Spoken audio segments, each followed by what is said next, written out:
को मारा गया है। दिल्ली में आज पूरे लोकतंत्र जिस तरह से विपक्ष का कहना है कि आज के लिए लोकतंत्र का काला दिन है। आप मीडिया रिपोर्टर सपा नेता डिम्पल यादव ने एएनआई से इंटरव्यू में उन्होंने कहा कि आज लोकतंत्र के लिए काला दिन है। पुलिस ने जिस तरह से सदन से सड़क तक सुरक्षा व्यवस्था के नाम पर स्टूडेंट पर लाठीचार्ज की, बर्बरता से पीटा गया, घसीटा गया, और जिस तरह से लगातार सदन में मल्लिकार्जुन खड़गे ने कहा कि एक ओर जहां चंदा चोरी, दूसरी ओर जंतर मंतर के जो प्रदर्शन सदन के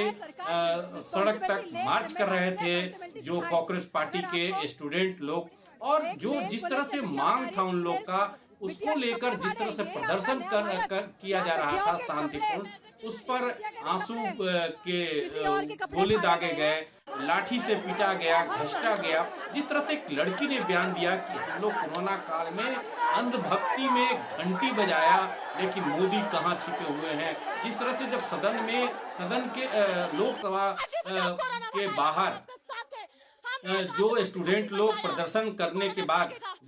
उसके समीप पहुंचे, तो हाँ, लोकसभा और राज्यसभा के बाहर सुरक्षा व्यवस्था बढ़ा दिया गया है।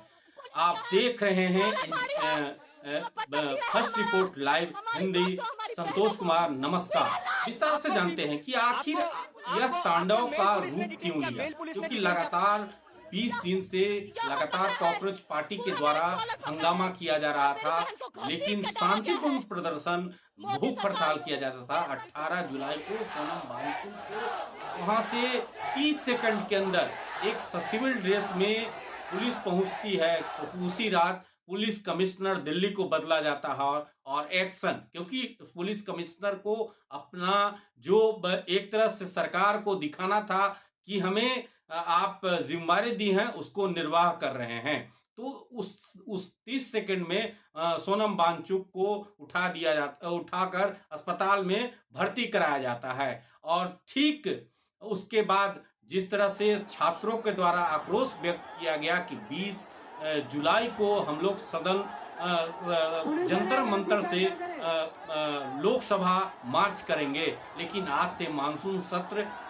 शुरू है और इसका परिणाम यह निकला कि सदन से सड़क तक हंगामा घेर चला। और कल जो लोकसभा का कार्रवाई है और राज्यसभा का 11 बजे तक स्थगित कर दिया गया। लेकिन सरकार इस प्रदर्शन में जिस तरह से दिल्ली पुलिस ने छात्रों पर लाठीचार्ज किया, उसके बाद छात्रों का मांग था कि हमें धर्मेंद्र प्रधान का इस्तीफा चाहिए, और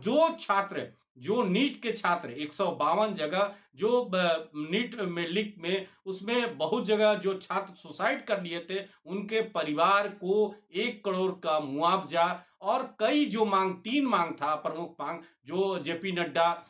जो केंद्र सरकार में स्वास्थ्य मंत्री हैं, एक प्रतिनिधि के रूप में उनसे, जो कांग्रेस पार्टी के हैं, उनसे मिले। और उसके बाद मामला तो शांत हुआ है, लेकिन अभी भी छात्र अड़े हुए हैं कि जब तक धर्मेंद्र प्रधान का इस्तीफा नहीं होगा, तब तक हम लोग यह